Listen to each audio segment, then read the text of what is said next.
Bulletcast for life.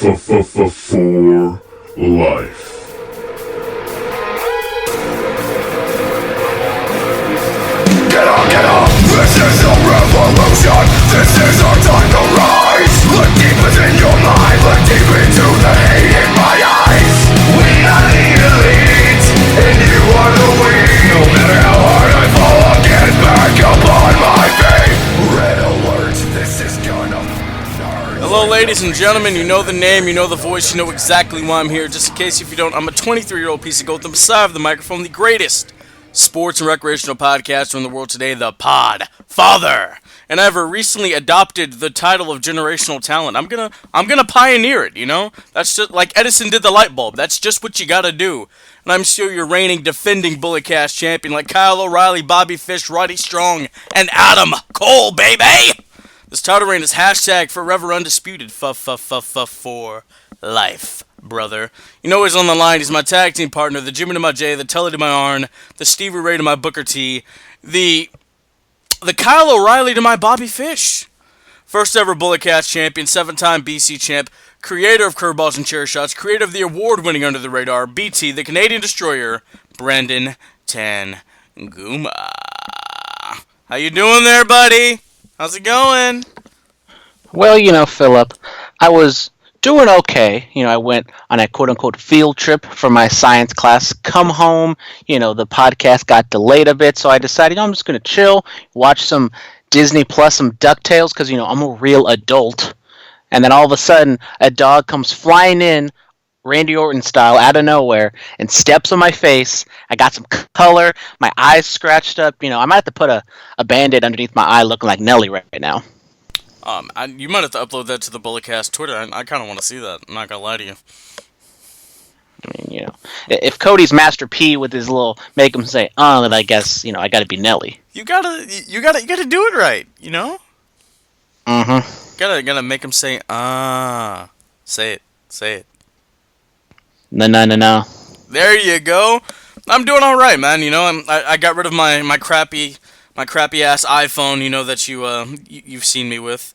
I switched over to the 7. You know, I'm still a couple gens behind, but you know it fits better in the palm of my illustrious hands.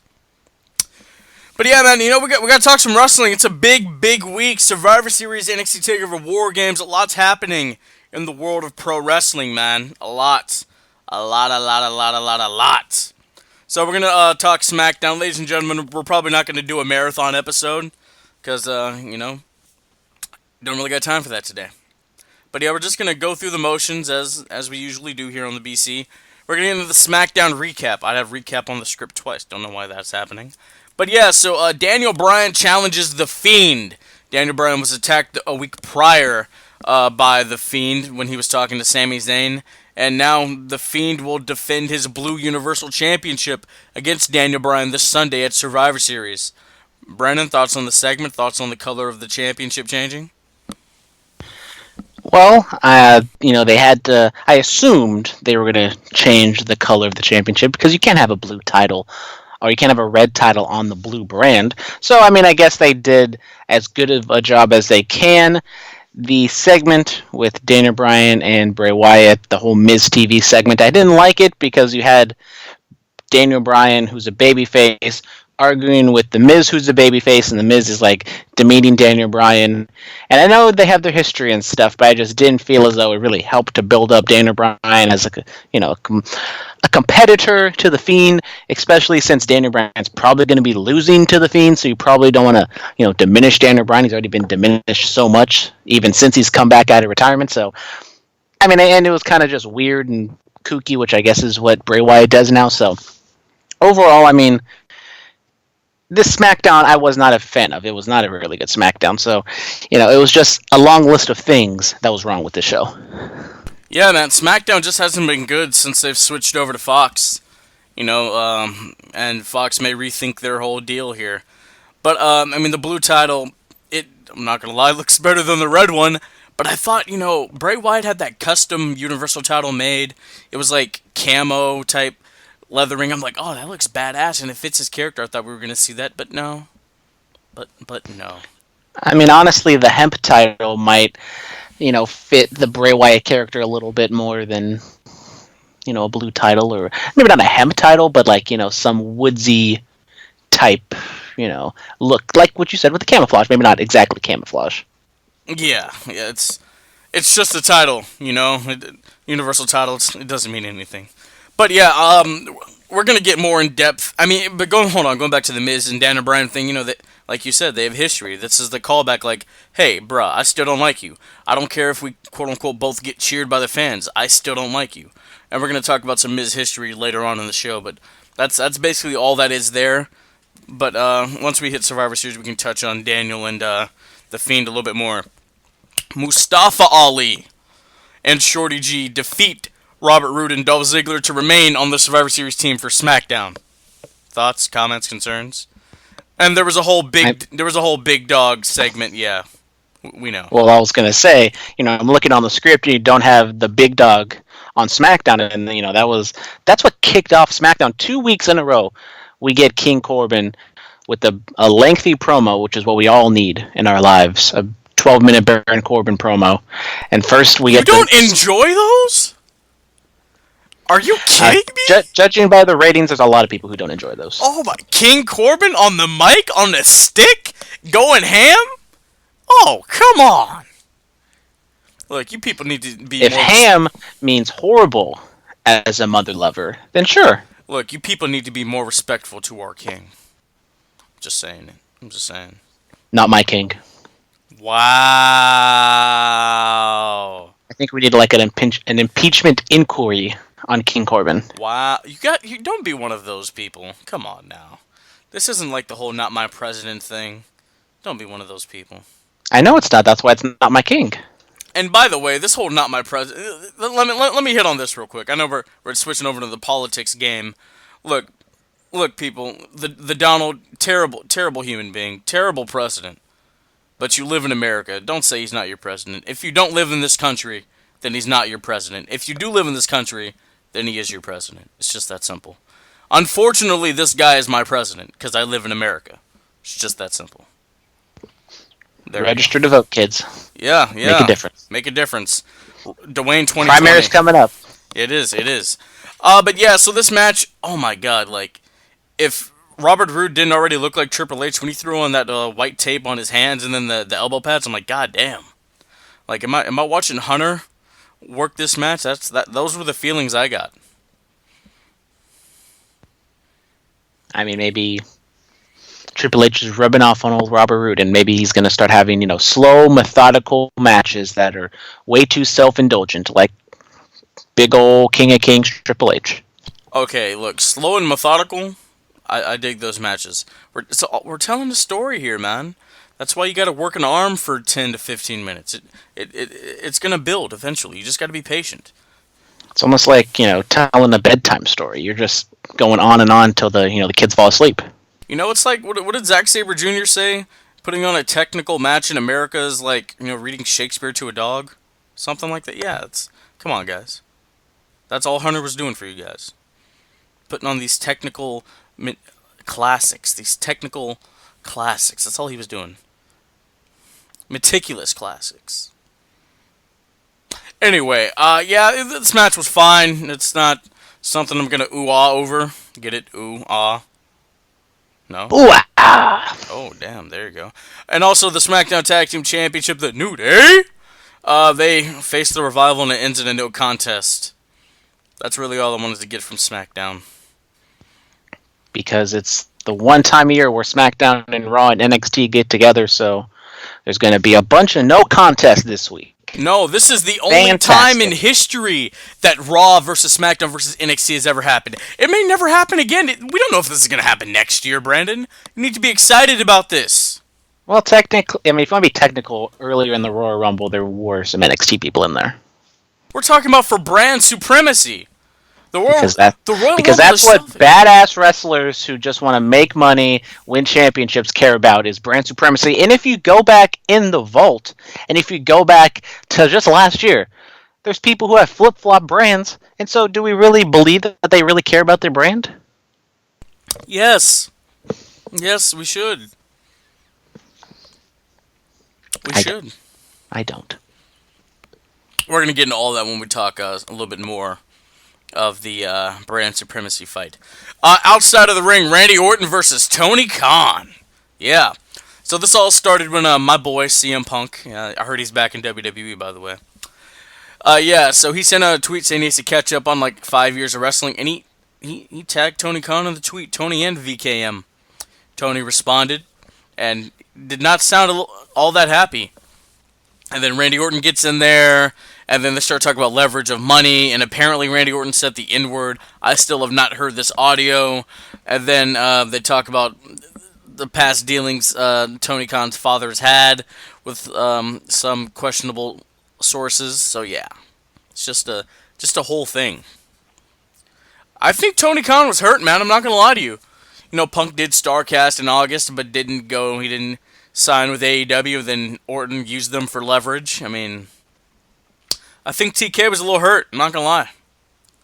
I'm not gonna use the term butt hurt because I'm an adult, but you know. I mean, did Tony Khan really think that Randy Orton was going to go anywhere besides WWE? I don't know. He got money too. But do they really need Randy Orton? Look, if you were gonna pick anybody from being realistic here, I'm not picking Randy Orton. You're picking. I am not picking Randy Orton. You want stars in your promotion. Ricochet, like the hardcore marks know him. Randy Orton, you know Randy Orton. All these RKO memes have been going around the last 4 or 5 years. You know who that guy is. If I'm running a promotion, I'm picking stars. But then again, you don't want a promotion full of ex-WWE guys, so that's I would pick John Cena. If I'm AEW, I would sign John Cena in a heartbeat. He's not wrestling as much because as Randy he's a Orton. Star. He has a much more mainstream appeal than Randy Orton does. But he's not wrestling as much. Well, if we're talking hypotheticals here, then hypothetically I can get John Cena into a wrestling contract. Wow. Okay. He really does play a lawyer on TV, ladies and gentlemen. But you know, it's just a. What did you think about the Twitter exchange? I mean, it was a Twitter exchange, especially with Randy Orton. Sometimes they get a little petty, sometimes they're funny, and I mean, CM Punk thrown in the mix. It was fine. I mean, his WWE backstage show, we can talk about it a little bit later. But, you know, him saying that the wrestling business, you know, is over-scripted and all this other stuff, and it's the women that have really been the highlight of these last few years. Yes, the women have been a highlight of the year, but I think the creative stifling of wrestling is not a wrestling problem. It's a WWE problem. That's a possibility. It's all very plausible facts. Or accusations that you're throwing out here, Brennan. I don't know if they're facts or accusations. Which ones are they? Factual accusations. Oh, there you go. Hey, we're going to keep the Randy Orton talk. He was on After the Bell with Corey Graves. I've really begun to love this podcast. Orton was putting over a lot of guys, man. He was putting over Ricochet and Chad Gable. Jesus Christ. And Cody G. Chad Gable and Mustafa Ali. You know, he's putting over those guys, saying how, you know, if they want him to watch his match, he's actually going to watch and not BS them, you know? So I thought that was pretty cool. Good for Randy Orton. Bro, have you not heard this? I have too many podcasts on my slate to be listening to a WWE wannabe shoot dirt sheet podcast. I mean, is Bulletcast on the top of your list? I mean, of course, I download every episode. There you go, bro. There you go. Now, listening, that's a different thing. You don't listen to the show back? But, you know, the downloads count just as much as the listens. As long as you get the download, you get the streams, you get it. It's all the same. It doesn't matter if I listen. You just got to to people out there, you know, if you don't listen to us, it's okay. Just download at least. You know, even though we're not making any money off of this, eventually, maybe we might, you know, sign a contract with somebody, and then we pop off and make a couple, I quit my job and all this other BS, and there you go. Bada boom. Yes, absolutely. They teased about. Have you heard the teaser of the New Day podcast? I did subscribe to the New Day podcast just to see. I'm gonna give them a podcast or two. See what they're doing. They seem like swell guys. I definitely would like to hear Big E on a podcast for a lengthy period of time. That seems entertaining. They said they're going to cover a whole slew of stuff. I think that's also kind of another reason why I'm more apt to listen to their podcast, because it's not wrestling related for the most part. So it kind of differentiates my podcasts. Oh, as Big E would say. All right, Brennan, I have to step away for about 20 seconds. Tell us about ACH and his latest news in the wrestling world. Well, while Philip steps away to take care of his baking needs, I will tell you about ACH. And over the past week, there has been some new happenings with ACH, formerly Jordan Miles. As we talked about last week, he announced that he's quitting WWE in a profanity-laced Twitter live stream or Periscope even a thing anymore? I don't know, but Twitter Live or whatever you call it. And then he announced he was wrestling some indie dates earlier in the week, and then we didn't get an explicit statement from anybody saying that he's quit or he's been released or whatever, an official statement from WWE. I still haven't actually seen an official release from WWE that he's gone, but it seems that he is released from WWE. He has announced that he's going to be wrestling some dates. He's wrestling, I believe, today for some promotion. He's going to wrestle another date later on down the line. So ACH, apparently he is back. Super ACH. Hopefully everything is well with him. There have been rumors that maybe he's dealing with some mental health issues. So hopefully he can get all of his stuff together. And hopefully I have meandered long enough that Philip is back from his baking duties. Yes, I am back. I'm in my mom's car. Shout out to the Vine soundboard, guys.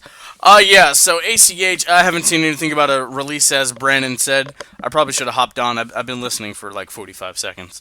Yeah, so I haven't heard anything about a release. You said he was wrestling today. I don't know if that's true. Probably gonna have to... Brandon, do a quick Instagram search of that. Let's see if he is indeed wrestling tonight, not for WWE. But yeah, man, if he hasn't been released yet, it's inevitable, I mean, the guy's been going... He's been, I don't know, going into business for himself, we could say, really. I mean, the whole T-shirt thing, yes, we can agree that was racist. That shouldn't have happened. Should have been printed on a... should have been printed at all, really. But since it was printed, at least you could have done it on the gray where it didn't look as bad as the black background. But yeah, he's just been going off, man, calling Jay Lethal and Uncle Tom, calling out Ring of Honor, and just, like, let's say you do leave WWE. Where are you going to go, bro? Like, what company's really going to sign you? They don't want to deal with that. I mean, you can do, like, these little indie things, sure, but, you want a little stability where Ring of Honor certainly hell isn't going to sign you. Impact, I don't know. You could go to Japan, possibly. I don't think New Japan. Maybe you can go to Noah. AEW, sure, probably not going to look his way. These are just facts, my guy.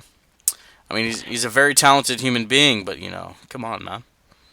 Per Wrestling Observer, Big Dave, it says that the former Jordan Miles will face Chandler Hopkins this Friday night in San Antonio, Texas, for Heavy Metal Wrestling.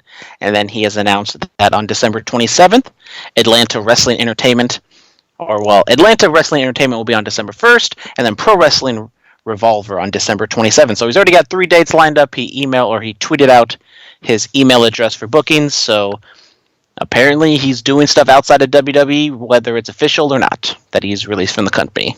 Dude, let's get ACH on the show, bro. Could you imagine? Could you imagine that podcast? I mean, if he wants to do it, then come on. Come on. We welcome everyone. We welcome everyone. We're going to move away from the ACH talk. Tessa Blanchard, the woman who could possibly become the first ever female to hold the Impact Wrestling heavyweight title. She got engaged to Daga. I believe that's his name. He is an Impact Wrestling star. He's a Hispanic gentleman. I haven't really seen much of his stuff, I'm not going to lie. But congratulations to her, man. Any thoughts on TB getting a ring? Good for her. Wow. Them two versus Charlotte and Andrade. Make it happen. No, it has to be these two versus Becky and Seth, because apparently they're a couple. Yeah.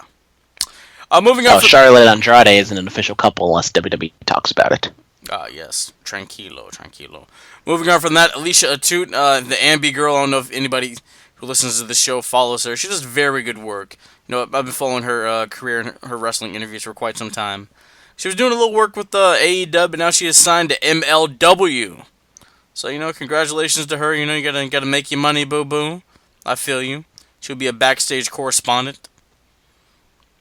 Any thoughts, comments, concerns, questions? Not really. I've seen a little bit of her stuff. She seems talented. Good for her. Good for her. All right, now we got to get real here on the BC, ladies and gentlemen. We really do.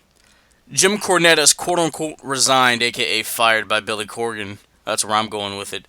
After his comments on the most recent episode of NWA Power during the Trevor Murdoch and Nick Aldis match, Jim Cornette said this. He was referring to Trevor Murdoch, and he said, "He's the only man I've ever known that can strap a bucket of fried chicken on his back and ride a motor scooter across Ethiopia." If you go back and listen to it now, it's been dubbed over with major crowd noise, but when they cut it out, you can still hear the Ethiopia part. Listen, we heard the racist rants that came out back in July, June of this year, and it kind of died down. But this, unacceptable, unexcusable. I don't even think he's really apologized. He's probably did the formal apology. I'm sorry, yada yada yada. But I don't think he's really apologized and meant it for what he said. This is absolutely disgusting. And yeah, man. Mark Henry was on TMZ and he said he was very hurt by this. But yeah, man. What are your thoughts? I mean, the comment is deplorable. It's disgusting. It's not funny. I don't even know why he said it. Apparently, this is something he said back in the day, WWF circa, New Generation 95 or whatever. So this isn't a new line from him. I just don't understand how this slips through the cracks, because this isn't a live show. It's not AEW, NXT, WWE, where they can say whatever you want. It's not what was the dude from Primetime Players where he made the Kobe Bryant joke. That was live. You can't really do anything about it. But this one, it was taped for however, a month and a half, 2 months, and nobody realized that this was a problematic joke, which I think that's also something that we should look into. I mean, we talked about the Jordan Miles situation. It's a very similar situation to where maybe, it's not being racist or insensitive. It's just being ignorant to the situation. Obviously, Jim Cornette's the one who said it. He deserves the most blame for this, and he has a history of racist or insensitive, things that he said in the past, dating, back to the 80s when he was first in the business, in the early 90s with Smoky Mountain Wrestling and everything. So if you haven't looked up the history of Jim Cornette and stuff, definitely suggest you to go check that stuff out. So, I mean, I've never really been the biggest fan of Jim Cornette as a personality, as a figure in wrestling, being, a commentator. I've, respected, some of his stuff he's done as an entertainer, as a manager back in the day, but, he's kind of in that ilk of Vince Russo where I just kind of ignore whatever he says. Yeah, the editing team, be more culturally aware, do your research. I don't know what the hell happened there. Maybe there's just no place for Jim Cornette in the world of pro wrestling today, But unfortunately, he does have a lot of his fans. He has podcasts that he does, so, I mean, this might hurt him in the short run, but I think that his fans are standing enough for him that he's going to still be somewhat successful going forward, which is a shame. Yeah, I don't even want to talk about it anymore. I really don't. Alright, we're going to talk about this day in wrestling. Starrcade 1984, you have the American Dream, Death the Road. Let's get it done, baby. Going up against Ric Flair for the World's Heavyweight Championship. Also, we have Survivor Series 1990. Who debuted? The Undertaker.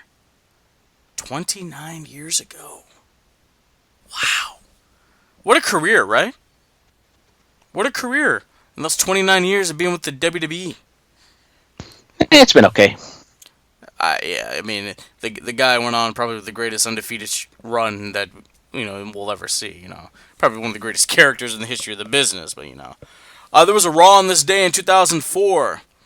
This Raw is very special to me, Brandon. Why is that? 15 years ago today, a good buddy of mine, Damon, he's been on the show actually, turned on this episode of Raw in my home, and I've been watching ever since. I've been watching wrestling for 15 years, man. I feel old. I really do. You know, this is for those of you that don't know, this is the Raw where they do the NFL spiff, where Trish is in her towel and Shelton Benjamin's talking to her, and then Vince comes in. Yeah, they're doing that spiff. But the funny thing is here, when he turns it on, it's Chris Benoit versus Edge in a steel cage. But the first time I actually remember seeing wrestling was 2 years earlier, that famous SmackDown where John Cena's dressed like Vanilla Ice. The only thing I saw from that episode was Chris Benoit and Edge having their match. How ironic is that? It all comes full circle, man. It all really does. It does. It does. There was a Raw on this day in 2010. The Miz. This is where he wins the WWE Championship, where he defeats Randall Keith Orton to become WWE Champion. Yeah. Felt like just yesterday. Beginning for The Miz. Felt like just yesterday, absolutely. Survivor Series 2015, Roman Reigns wins the tournament to become the WWE Champion. He defeated one Dean Ambrose. I don't know if you guys remember that guy. But then Sheamus cashes in. Sheamus 515. Sheamus becomes the WWE Champion. Elias is 32 years old today, and Luke Gallows is 36. Happy birthday to Sex Ferguson. Yeah. Yeah. All right, we have fan mail, ladies and gentlemen. It's not a lot today. Not a lot. All right, Alfie Lewis. Brandon's familiar with this guy very well. No? I am. I mean, he emails the podcast, but, I don't really... This is the guy that emailed you that one time. And Oh, sorry. The one email or two under the radar. If you'd like to send an email to under the radar, or the UTR mailbag at gmail.com. Every Tuesday. Yes. Alfie Lewis, if you guys ever won a Super Bowl or NBA championship, what would you do? I drink a little bit of the bubbly. I'd make people kiss the ring. There we go. Robert Walker. With Ray vs. Lesnar this Sunday, it has me thinking about his run to the championship years ago. So the question being, if Eddie hadn't unfortunately passed away, would Mysterio have made it to the main event and the World Championship? Wow. That is a very good question because, it was just like the year after, a few months after, when Ray won the Royal Rumble, and obviously he was doing it with Eddie in mind, so I don't know if I would say it was a sympathy run for Ray, but Ray was definitely over, and he's great. He's, arguably one of the greatest luchadors of all time. So, I mean, it probably would have happened eventually, but I think just kind of with Eddie passing and the closeness that they had, it kind of was just like a perfect storm for, why don't we just give Ray the run here? Yeah, I feel the same way, That's a very good question, God. Maybe he would have made it? Possibly. Probably a transitional champion at the most back then, that's all I can really think of, but, very good question. Very good. Jack of all trades. What's going to be the match of the weekend? Oh my God. I mean, everybody.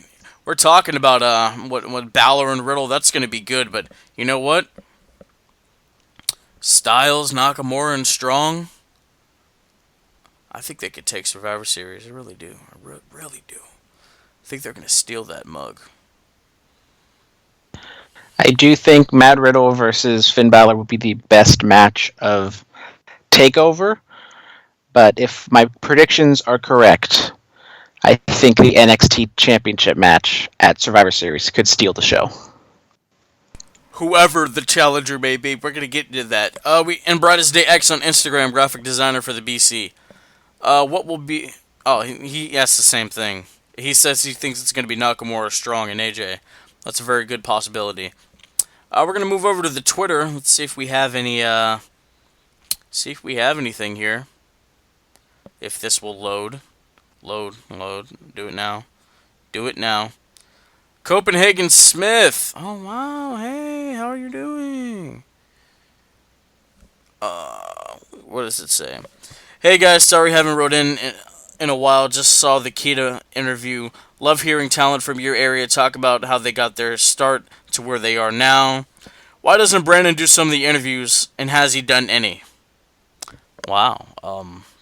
Would you like to answer that? Well, Copenhagen. I let Philip, take the reins on the in front of the camera stuff. I enjoy doing behind the camera work. It's fine. I wouldn't be opposed to doing an interview every now and then. Don't think I've done an interview in the Bulletcast sense ever, but I have done, some reporting and some other things here and there. I did do a pretty good article, I thought, on APW on a show that was happened, a year ago, but it got taken down for unforeseen circumstances because a wrestler on there had, took exception to something that I wrote, even though it was exactly what he said, and I thought it helped his character out because it was basically, anti-authority, but it's okay, whatever, because what's his face doesn't want to hurt the kids. But anyways, Yeah. Oh, you did the chemo interview. I did do the chemo interview. There you go. I did one for Yes. that promotion that will not be named. But Copenhagen, before we go, I gotta ask you dearly, if you haven't done so yet, to go over to Curveballs and Chair Shots, the sister brand, my sports and wrestling podcast that I do, and go over there. I don't know if you listen or not, but Dominic, apparently he is chewing now, but it's not real tobacco. It was mint pouches. So Copenhagen, if you're an actual dipper, if you know stuff about chewing and stuff, just go over, slide into the Curveballs and CS Twitter account, and just slide into the DMs and just really have at him. Just bury Dominic. He doesn't listen to this podcast, so he doesn't know I'm saying this, but go over and bury him because we're going to do a podcast on Saturday, so hopefully he reads that and, just give it to him, please. But don't tell him I said that. So, Kayfabe. well, I mean, what is it like? Is it Copenhagen brand or what's he doing? Literal mint dip. So it's like, mint, not tobacco. Oh, okay. So it looks like it's tobacco, so you try to look cool and try to get the same effect, but you don't get the same negative effects or even the lightheadedness and the everything that goes with doing Have you seen these? I'm gonna tell my kids memes. Have you seen these? Brandon? Philip, I'm on the internet. Of course, I've seen them. I mean, I don't know, bro. Like, Well, it's okay if we go back to a episode of Curveballs and Share Shots a few weeks ago, or a few months ago. Dominic has never seen the Wolverine holding the pitcher meme. what? I know. That's like never seeing the two Spider-Mans pointing at each other. I know, that's an OG meme, and he's on the internet all the time, but he's on it enough to where him and the studio audience have never seen the Wolverine meme, which baffled me. Wow. WWE on Fox, they tweeted, I'm going to tell my kids this is Seth Rogen and it's Sami Zayn. It got a good chuckle out of me. I'm not going to lie to you. Not going to lie. All right, we're going to move on. We really are. We're going to get into the Raw recap. We have quite a list here. Do we have to? We do, man. We have to build. We have to build it up. It's all about climax on this show. Okay. I realized what I just said. While I was breathing very heavily. Yeah. Okay. That's a nice sound clip. Well, I mean, we're not on radio this week, so can we be explicit? We've done such a good job these last however many weeks of not being, cussing or whatever. We'll save it for the Survivor Series recap on Sunday. Yes, we will. There we go. If it is absolute garbage or something pisses me off. Charlotte Flair and Becky Lynch defeat the Iconics. The way they have treated the Iconics is absolutely abysmal. I hate that. I really do. I mean, it's the tag team division where you only have like maybe 4 true tag teams, and the Iconics are one of them, and they have barely been on TV since they lost the titles. The Iconics need to be treated with more respect. Okay? They are Australian royalty, damn it. Yes, they are. The same respect the Midnight Express got is the same respect that the Iconics need to have. I'm not saying WWE's petty or anything, but, this whole burial of the Iconics really started ever since Peyton Royce got married to Sean Spears. Just putting the dots together. Look, we know WWE's petty. We know. CM Punk got fired on his wedding day. We know WWE's petty. Vince is the pettiest of them all.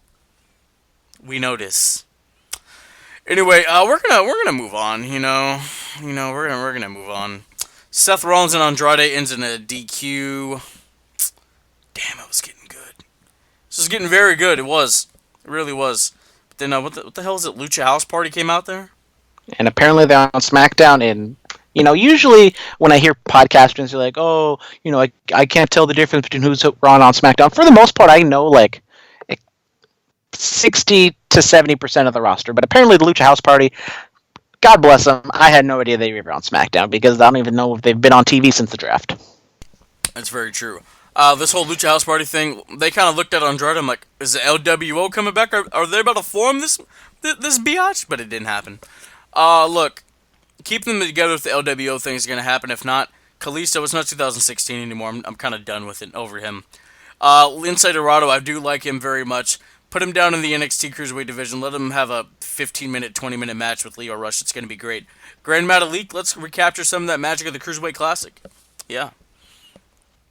That's how I feel about it. I'm down for that. The Lucha House Party individually, they're all really talented, even as a tag team. They're very talented, but they're just not utilizing their strengths, and it is what it is. And kind of looking at the script, all these matches pretty much ended in a no contest, DQ, whatever, and that also transpired on NXT as well. And this was just something that I don't like about Survivor Series. Not only the brand versus brand stuff, but you get these matches, and then you get the forced interferences, and it's like it really doesn't make me feel that any of these matches really even matter. Yeah, we're going to kind of just run through a lot of this stuff. KO and McIntyre ends in a no contest. Triple H comes out there and cuts... I've always loved Triple H's promos. Do you hate his promos too, Brandon? His promos are good, on average. Wow, you hate Randy Orton, you hate Charlotte, you hate Triple H's matches and his promo... Jesus. I don't hate all of Triple H's matches. WrestleMania 28 Hell in a Cell, that's like one of the greatest near falls of all time, in my opinion. I very much, but if we go past ever since that match, for the most part, a lot of Triple H's stuff has not been very good, especially if we look at what he's done in Saudi Arabia. He had one match. No, he had two matches. He had two matches in Saudi Arabia. Hey, he finished one of those with a torn pec. Leave that man alone. Anyway, look, the promo that he cut talking to Kevin, saying that he was a rare breed, talking about his whole career, when he comes out on Raw back in May of 20... I think he had 3 matches. Didn't he have that match with Randy Orton? He had the match with Randy Orton, he had Undertaker, and the tag team match. Boom. Where was the John Cena one at? That was in Saudi, too. Maybe it was, I don't know. How many blood monies are there? I thought it was only 4. So the Undertaker singles match was in Australia at the Showdown. Yeah. Oh, and then the tag team match was at Blood Money. Okay, yes, see, these all just run together. That Australia show was very good, top notch. So where we're going, he talks about coming out on Raw in May 2015, NXT Championship in hand, stomping on the U.S. title, picking a fight with John Cena, then just kind of going from there, turning on his best friend to become the NXT champion. Yeah, man, I miss that Kevin Owens. I miss the prize fighter. I really do. Kevin Owens, I don't know, man. When he headbutted Vince McMahon in the head, I'm like, oh my god, this is gonna be good. He had come off of a very entertaining run with Jericho, and then after, it's kind of been downhill from there, man. It really has. He had that weird thing with Strowman, and yeah. Yeah, Kevin Owens is kind of up there with Bayley and some other ones of just botched NXT call-ups where Kevin Owens could have been, their top tier babyface or heel, whichever way they wanted to go, and yet they've downgraded and not buried, but they just haven't really booked him to his fullest potential. It's like he came in night 1 and beat John Cena. So you thought, okay, they're going to put the strap to him or put the rocket on his back, and that didn't really happen. And now we're here where he's been fired by both brands and he's contemplating going to NXT. But then fast forward to NXT, I know I fast forward through some recaps and stuff, but I don't think they even mentioned Kevin Owens in that promo once. They probably didn't. Viking War Raider Experience Tag Team Championships.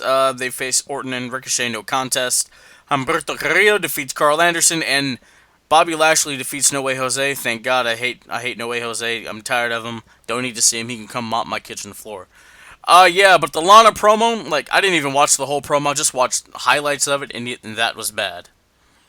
I'm all for adultery storylines, bro. Like, the only time I spend time with my mom is we watch Days of Our Lives together. They got some good ish going on. Like, whoever's writing Days of Our Lives, they need to come write Monday Night Raw.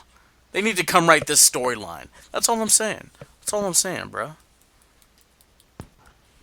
Yeah. I mean, I did kind of find it funny in the wrong way that Lana was just botching everything on that promo. It was just sad. It wasn't even funny. It was sad. Yeah. Where's my boy Ruru? Yeah, where's Rusev? We're gonna move on. We're not even gonna touch everything on AEW Dynamite because we have such a packed show. But they lost. They lost this week in the ratings war, bro. NXT. They finally picked up a dub in the Wednesday Night War. And for the little I've seen of last night's NXT, damn, it was hot fire. I was getting excited. I was getting goosebumps.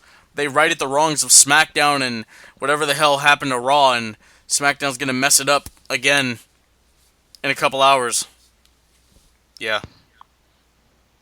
I mean, I thought both shows were good. I don't think either show was, hot fire like they've really been in the past, but I think NXT definitely did gain something from all the WWE hype. I mean, this is basically the most promotion NXT has really gotten, like, this week since, I think ever, because they don't really promote NXT at all. So I think a eventual win for NXT was imminent because of all the promotion they've been doing for Survivor Series and everything. So, and just keep in mind that NXT still losing to AEW in the key demographics of adults 18 to 49, and that's really where the advertisement people really look at. So it's not like NXT is like blowing AEW out of the water this week. I mean, it was still fairly close. So I mean, we're gonna have to wait next week, and I think, right now we're kind of looking at what exactly is going on. It's gonna be back and forth, but I think AEW will regain its lead next week. Absolutely. Oh God, I'm looking at a picture from inside of the where SmackDown is tonight. Not a full house. Like, this looks worse than usual. And where is it taking place? Is it Chicago? Yeah. This is in Chicago. Well, they're smart fans. They know that SmackDown probably not going to be that much. And if you want to save money, if you can only go to like one or two shows, go to War Games, go to Survivor Series. Save yourself some money. Maybe even the Raw after Survivor Series. I don't know. And there you go. Absolutely. All right, AEW Dynamite. We have Rey Fenix going up against Nick Jackson. Nick Jackson in a singles match for the first time in 4 years. I've always wanted to see the Young Bucks in singles competition, and I finally got it, or at least half of it. Phoenix picks up the dub on Nick Jackson. Yeah, really good match here. I thought it was a strong opener. Seeing these two tag team guys, well, like majority of tag team guys, Rey Fenix has been a singles champ in Mexico, but in America, we've always kind of known these guys as a tag team, so it was really fun to see them work in a singles match. And as I said, knowing the history of Rey Fenix being a singles guy in Mexico, I kind of expected him to get the victory. So, good start to AEW. Yes. Then I want to talk about the Chris Jericho promo. Jake Hager finally spoke. He told everyone that Chris Jericho was sorry. So I thought that was cool. And then SCU comes out there because Jericho's talking about how he's going to have a thank you celebration for the champion. It's going to be good stuff, man. But yeah, SCU comes out there. So basically next week, Scorpio Sky versus Chris Jericho for the AEW Championship on Dynamite. Hopefully this doesn't ruin the celebration for Le Champion. I very much enjoyed Chris Jericho and his promo, just having Jake Hager say sorry because he's a heel and he can't say sorry. I thought all that stuff was good. I thought SCU, the back and forth of them and Jericho was fantastic as well, kind of goading the goat, one might say, but baiting Jericho in to give up the title shot and everything. So we speculated last week they're going to go somewhere with Scorpio Sky, and here we are. Yes, I'm excited for it. this is gonna be a damn good match. You know, I don't think Scorpio Sky is going to win, but you know, it's gonna be good, man. I'm excited. I really, really am excited for what's about to happen. And then we have Hiraku Shida. Oh my god, I think I said that right. Defeats Britt Baker. Brennan, I actually didn't see this one. You got to tell us about it. Well, it was an AEW women's singles match. It's pretty much what you expect. You know, it goes 10 to 11 minutes. It was okay action. You know, some stuff here and there that you can nitpick. Hikaru Shida gets the victory in the end. So it looks like maybe they're setting up another match with her and Riho, even though they did that all out. They released the rankings this week, and Shida's number one. Who knows what's going to go on? I mean, I gotta say this here because I always complain about WWE.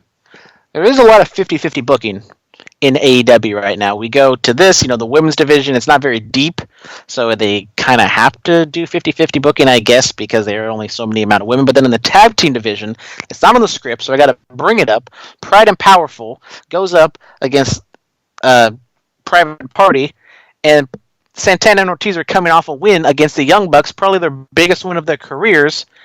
And then they just lose their first ever match to Private Party. Like, why does Private Party need that win there? Santana and Ortiz need to be kept strong and eventually, take the titles off of SCU or something. Like, I don't understand that booking decision of having them lose so quickly after that big win. Yeah, look, I saw bits and pieces of that. Was it a definite pinfall or was it like a roll up? It was a definite gin and juice pinfall. Oh, that cranberry vodka is really working for him, huh? Yeah, I do have qualms with AEW, mainly the music, because that needs to be fixed. But yeah, the 50-50 book, we can't be doing that, man. Let people go on a run. Let people just win. Some guys can lose. Who the hell is... Bulletcast Hotline. Who is this? North Carolina. Oh, Matt Hardy's calling us. Yeah. We're just gonna not answer that. Yeah. So we're gonna free the delete. Absolutely. Yeah, man. We gotta fix all this 50-50 booking. I don't like that. I really don't. See, we're fair here. We call a spade a spade. We complain about WWE. We'll complain about AEW. We're not gonna stand for AEW. We complain about what's not right. That's all. We fight for what is right. Okay, I know where you're going. I know exactly where you're going. Party. Don't go there. Oh, okay. I got you. Shut up, Beastie Boys. Shout out, Beastie Boys. Very underrated, by the way. Yeah, we're gonna move on from that. There was that Diamond Ring Battle Royal. Billy Gunn he's jacked AF. Jacked AF. Jesus Christ. Yeah, so MJF and Hangman Adam Page. They won the Dynamite Dozen Battle Royal, then apparently they're going to have a match next week. I did not like this Battle Royal because we've seen in the past AEW, for some reason, they have an affinity for Battle Royals. They're not really good for the most part. It was okay, but, you have Billy Gunn out there, 50 years old or whatever, and he's getting massive pops, and he's just towering over all the wrestlers. And then you set up the spot to where Hangman Page eliminates Billy Gunn, which you would think is a heel move, which the crowd booed, rightly so, because it was the old man, you want to see him do something, but yet one of the top the top babyface in that Battle Royal dumps him out, so I don't know why they had him do that, to then just do the stale finish of the heel just sitting on the outside forever. We've seen that so many times that it was just, I didn't like it. Yeah. Billy Gunn got cheered. WWE Hall of Famer, what do you expect? Anyway, yeah, they should have MJF toss out Billy Gunn, and Sonny Kiss was twerking in Billy Gunn's face. Like, all kind of things were happening in this thing, man. With Orange Cassidy in the background lowering his glasses. Do not overlook that. Do not overlook. Orange Cassidy, the subtleness is what wins me over by this guy. Love this guy. Really do. Yeah, but... I do want to know what his next chapter is going to be, because he's getting super over doing the shtick, but he can wrestle. He does the shtick at the beginning of his matches, but then once it gets into the flow of things, he can go. So I don't know what the character arc is going to be for Orange Cassidy right now. I mean, I think if he is just like the best friend's manager or valet, he's cool. I mean, it's fun, but I think you could do a little bit more with Orange Cassidy. I want to see Orange Cassidy have a match with Chris Jericho. Jericho's over the top, and he can be taken aback by the subtleness, and then Orange Cassidy can pull out a dropkick, and Jericho can be like, "What?" And stuff like that. Yeah. All right. Last up, I want to talk from AEW. Jon Moxley defeats Darby Allin. Yes, Darby Allin. Jon Moxley. Really good match. They didn't kill each other. It was, they filled the time well. I thought it was pretty much what you expect. Darby Allin puts up a good fight, but then in the end, Jon Moxley gets the decisive win. I thought, puts over both guys. They both look like maniacs. It was great. Yeah. I hear that Renee Young's favorite member of the Shield doesn't work for the company anymore. No, she likes all of them equally. Yeah, okay, sure. She didn't want to get in trouble, But let's get into it, ladies and gentlemen. NXT War Games predictions. A lot of things are happening on this show. The Bullet Cast title is on the line. I've been champion for 83 days. Going into tomorrow, I will have had my title longer than Eric Bischoff had his recent job at WWE. All right. So with all that being said, we gotta get this started, Brandon. We gotta get these predictions started. Are you ready? Are you? I am ready. As the person who recaps NXT, and I lost the last takeover, I really need to get back on the horse right now. You lost like the last two takeovers, bro. Well, I only remember the last one, so I mean, if you're gonna say the last two, I mean, I guess I'll take your word for it. But that just makes me after like I went on a roll and like winning the first four, I'm on a little bit of a losing streak. Yeah, I'm ready to make him say, here we go. NXT, the Women's War Games match, first ever. We have Shayna Baszler, the NXT Women's Champion, Io Shirai, Bianca Belair, and is it what's her name? It's not Kylie Ray. Is it? It's what's her name? Kaylee Ray. Yes, it is Kaylee Ray. I want to see her struggle for a little bit. The NXT UK Women's Champion. They're going up against Rhea Ripley, Candice LeRae, Mia Yim, and Tegan Nox. Oh, this is good. Could this be their way of finally giving Baszler a loss on a takeover? I think it is, and we have this as the first match in our predictions. But honestly, I would really want to see this be the main event of NXT. I know WWE is all for equality and putting the women on last, and I don't think this would be forcing the women's match last. I think they've really done a good job. They had two great video packages on NXT this week highlighting both the teams. I would really like to see this match be the main event. That being said, if it is the main event, I think I'm going to go with the babyface team, I guess, because they're really trying to build up Rhea Ripley, but then, I think Candice and Tegan Nox are kind of the odd women out where you can see them getting the pinfall loss here, but I will stick with the babyface team to get the win. I think Rhea gets the job done. She does her little swinging, whatever, Texas Cloverleaf finisher on Bianca Belair, gets the victory. So Shayna still technically doesn't lose. It's very true. I'm going Team Baszler. I mean, Io Shirai's been reinvigorated. You got Kaylee Ray. Yes, I think. Yeah, sure. We haven't really seen her since she won the title 83 days ago at TakeOver Cardiff. You got Bianca Belair, who is coming back into the spotlight, and Shayna Baszler's just been an absolute beast for the last year. So I feel like that's where it's going, man. Yeah, I mean, when I look at the heel side, I kind of see Bianca Belair as being the girl. If they don't want to have a statement win for somebody, have Bianca be the one to take the loss. So that's kind of that's one of the reasons I'm a little, scared to pick the babyface team, because the heel team is so strong and protected so well. So I'm still going to ride or die with Rhea and my girl Candice. All right, the men's War Games match. Ladies and gentlemen, none of these matches I put in order. I just started making a rundown for the show. The Undisputed Era, they hold all the gold. The NXT North American and NXT Tag Team Champions of the Undisputed Era will take on Tommaso Ciampa, Keith Lee, Dominik Dijakovic. I finally got it right. And a person that will be announced day of War Games. Brandon, what team do you think is winning, and who's on Team Ciampa? I think it would be fun if Kevin Owens is that fourth member.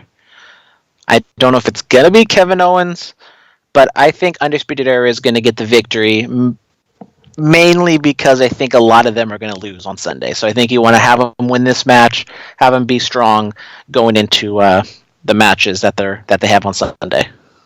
Why are you copying my picks, bro? Why are you copying? You know I never bet against the Era. You know that.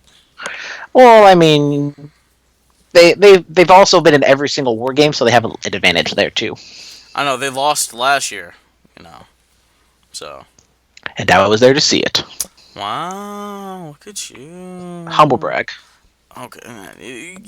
Bragging's never humble. There are no such things as humble brags. But we're going to keep going. Finn Balor versus Matt Riddle. I hope Finn Balor beats the ever-living hell out of Matt Riddle. I do. Yeah. This is why I love NXT so much. They have these big matches, and you just can't see either one of them lose. Matt Riddle has lost a few matches leading up to this match. Finn Balor, we haven't seen him in the ring since his re-debut in NXT. I think Matt Riddle catches Finn Balor with something. Maybe he'll get a cheeky win over Finn Balor. Are you trying not to win this title back? Like, what's wrong with you? What's wrong with you? Alright, the last match for the TakeOver card that we have on the script, Pete Dunne versus Damian Priest versus Killian Dane. Winner becomes number one contender for the NXT title the next night at Survivor Series, taking on Adam Cole. I think Pete Dunne's the obvious pick, but that maybe it's too obvious. I don't know if it's the obvious pick. I think Damian Priest is someone who they're high on and they're pushing him a little bit as well. But I will go with Pete Dunne. I think Triple H is going to want to have a showcase match, kind of similar to what Pete Dunne and Tyler Bate was last year for NXT UK. And that is why I am picking the hopeful Pete Dunne versus Adam Cole match on Survivor Series to be the best match of the weekend. I like Killian Dane. I like him a lot. I like this newfound character that he's doing. I hope he has a good singles run. Damian Priest, the more athletic Baron Corbin. Doesn't really have charisma. Kind of the dark, gothy vampire type. But, I mean, if we're being smart here, I'm going to pick Pete Dunne. I'm picking with my brain, not my heart. If I was picking with my heart, I would have picked Killian Dane over here. I like him. I like him a lot. Kid's got potential. He's going to go places. Absolutely. Alright, and then we're going to keep it going with our predictions here on the BC. It is the one night of year when all the brands compete for brand supremacy. Yes, for the first time ever, NXT versus Raw versus SmackDown. It's great, man. You gotta love it. Are you ready for Survivor Series, Brandon? I think I'm more ready for the 49ers Green Bay Packers game on Sunday night. So Green Bay Packers. What? The 2011 Super Bowl champs? What? Wow. I'm sorry. I apologize. So can we move was that on? a humble brag that you know a Super Bowl champion? No, bro. It's not a humble brag. I just know I think these it was. things. I just know these things. All right, we're gonna move Won on. last year. Who won the Super Bowl? I mean, are you talking about like as in the calendar year or earlier this year, the last Super Bowl game? The last Super Bowl that was played, the winner was. You see, I know random facts. I can't just boom, because I mean we don't know. I don't watch football, man. I don't. It's just a fact. I mean, I was giving you a softball because, it's the New England Patriots because they just win every year, but, it's I whatever. mean, they kind of have to. My boy TB, generational talent like me. You know what I'm saying? All right, so we're gonna move on. The NXT Championship Survivor Series: Adam Cole versus to be announced. Cole's winning. He's retaining his championship. I agree with you. No matter who he faces, I think he's going to get the victory. Absolutely. The Tag Team Champions clash. The Viking War Radio Experience versus the New Day versus the Undisputed Era. Oh God. You said you never pick against the Undisputed Era, so. That's true. That's true. Like when the Revival were the champs, I'm like, oh, UE all day. But they're trying to put Kofi back in the spotlight, so to speak. I don't know, man. I will go with the Viking War Radio Experience. No real reasoning, just because they're big, beefy dudes, and they didn't win the best in the World Tournament, whatever thing, at Blood Money. So give them the win here. Why the hell not? I think New Day eats the pin. I think they're going to try to protect Undisputed Era, because I think, unfortunately, Roddy Strong is going to eat the pin in the other match.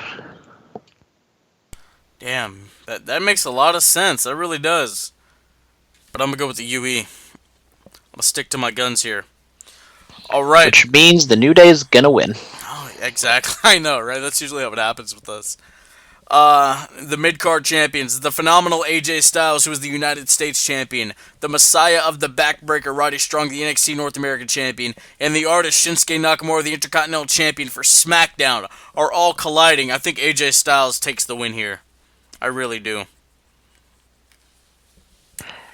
I mean, I'm trying to look at all these matches and kind of 50-50 book my way through, because I don't think the one team is going to run away with it. So I think I'll go with Shinsuke to get the victory. As I said, I think he'll hit Roddy Strong with something.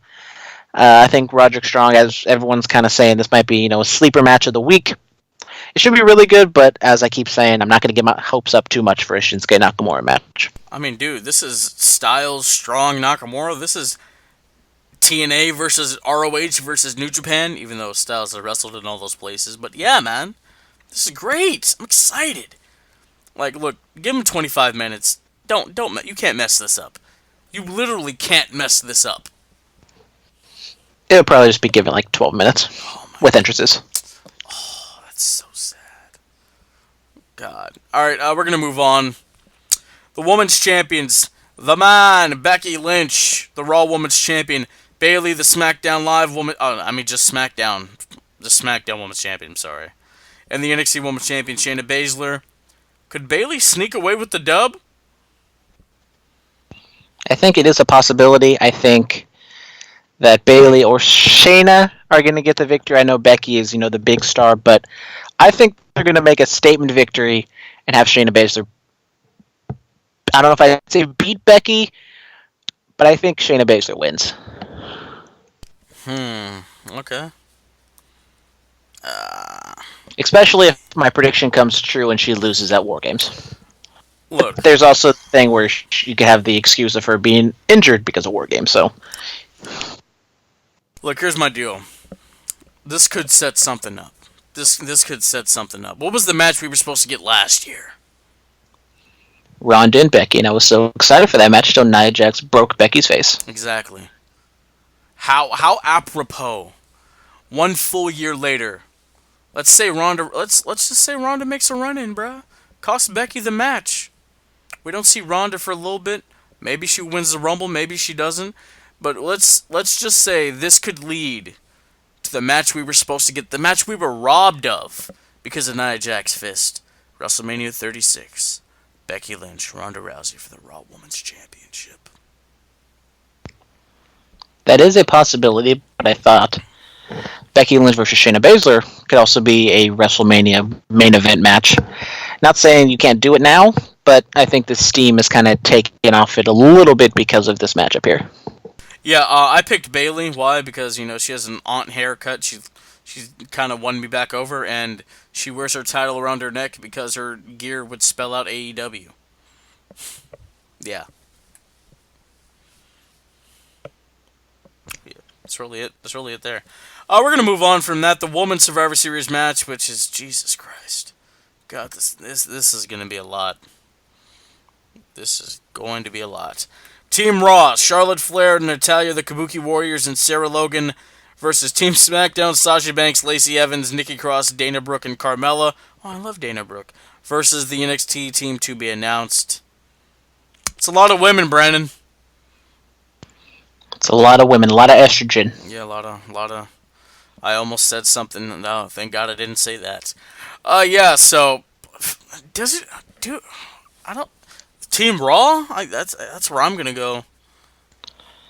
I mean, I don't have a strong feeling either way, so I guess I'll just go with Team Raw as well.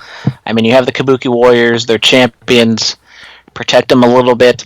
It shows how much NXT's really put into this if they don't even have either of their Survivor Series tag matches announced. Yeah. We didn't have to do this, guys. Really didn't. We could have had we could have just gotten Nakamura. No, not Nakamura. Jeez, we could have just gotten AJ versus Roddy. You could have had, was it like 2 from Raw, 2 from SmackDown, and then I don't know, John Cena to cap it off versus 5 of NXT's best. And we could have done something like that. Team WWE versus NXT. No, something. Team main roster versus something. I don't know.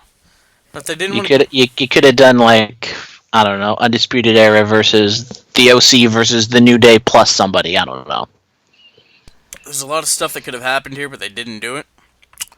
Yeah. Now we have 15 people wrestling, and it's going to be great.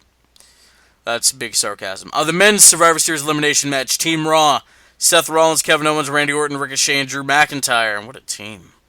Versus Roman Reigns, Braun Strowman, King Corbin, Mustafa Ali, and Shorty G.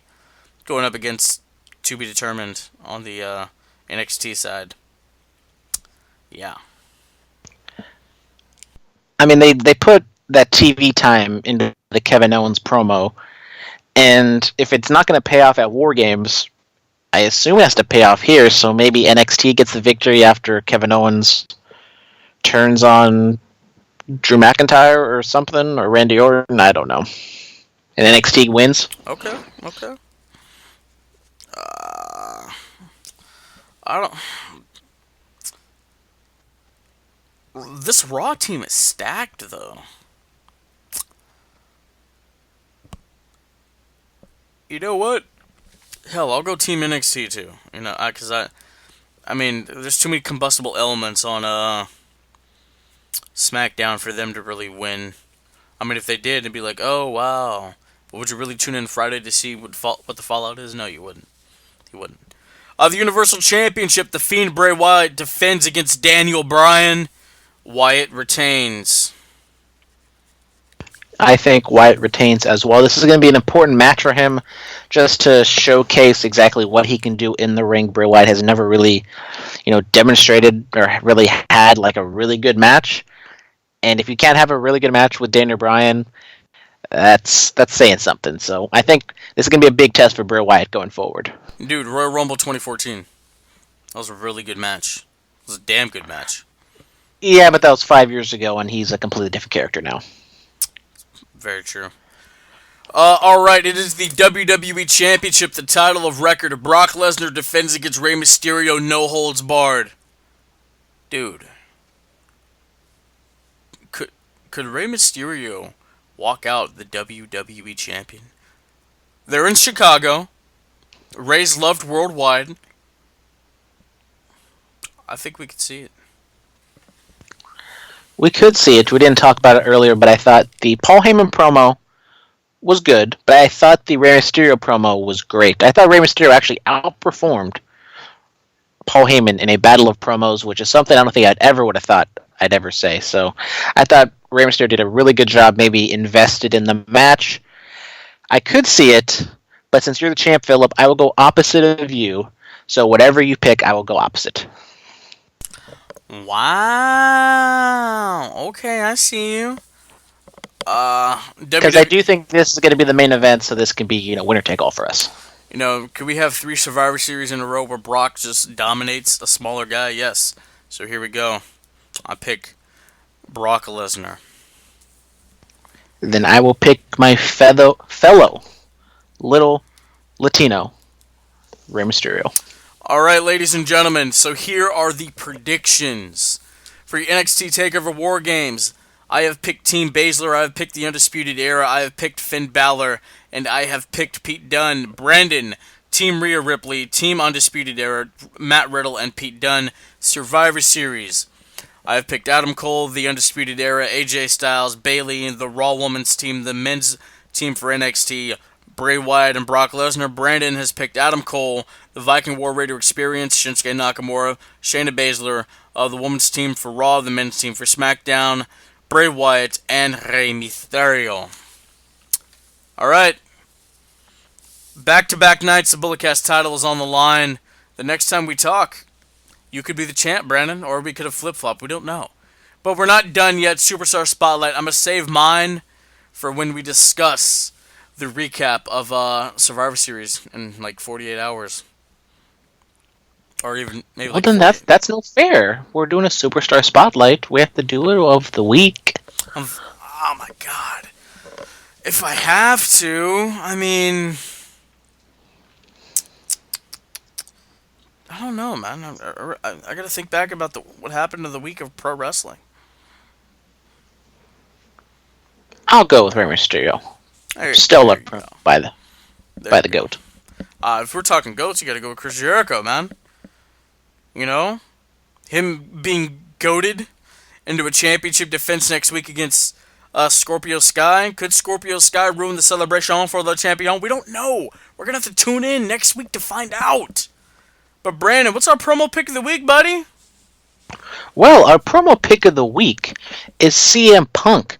Not from 5, 6, 7, 8, 10 years ago, but from this Tuesday from WWE Backstage. They do a little segment where they do a whatever something SmackDown because somebody subtweets at somebody, and of all people, Tom Arnold tweeted at CM Punk, and CM Punk goes in on Tom Arnold, and he accidentally says that he's gonna beat up Seth, or to shut up Seth, I mean Tom, so throwing some little not so subtle digs at Seth Rollins. He talked about Seth, says he needs to get off of Twitter earlier on in the show, so if you haven't, go check out CM Punk on WWE Backstage. It's on the YouTube if you want, but very entertaining 60 seconds of old CM Punk on the mic. Yeah, we got Phil, and Phil's great. Phil's a great guy. You know, this was entertaining as hell. I chuckled quite a bit watching this, man. You know, it's some people when they step away from something, they just don't lose it. And one of the things that CM Punk has always been very, very good on the mic. Some will say he is a better talker than he is a wrestler. You know, that's up for debate, but I mean, the line about him being 150 pounds or 200 pounds, he couldn't take him bowling. I'm like, oh wow, that's funny. That's hilarious.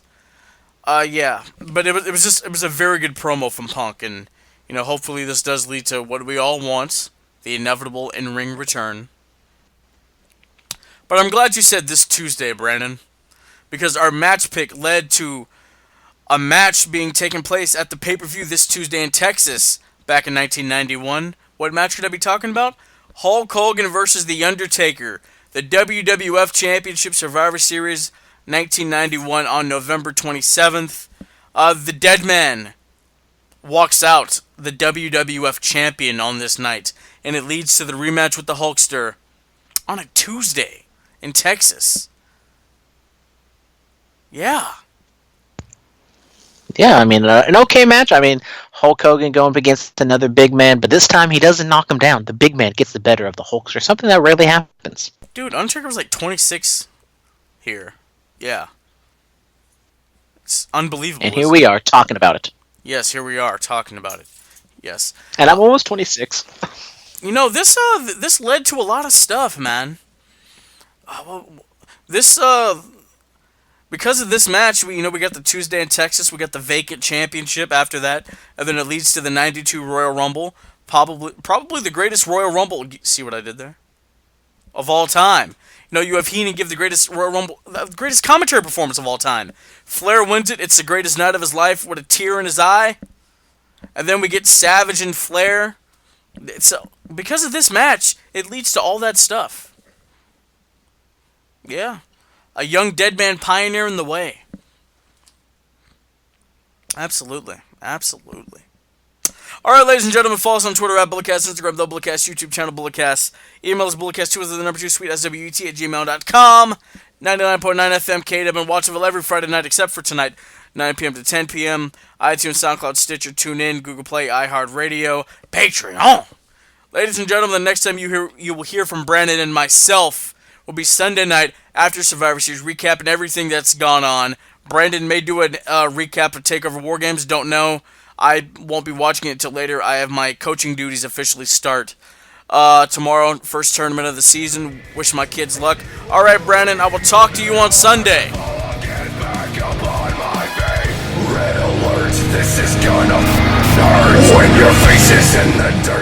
This has been the Bulletcast. Thank you for listening.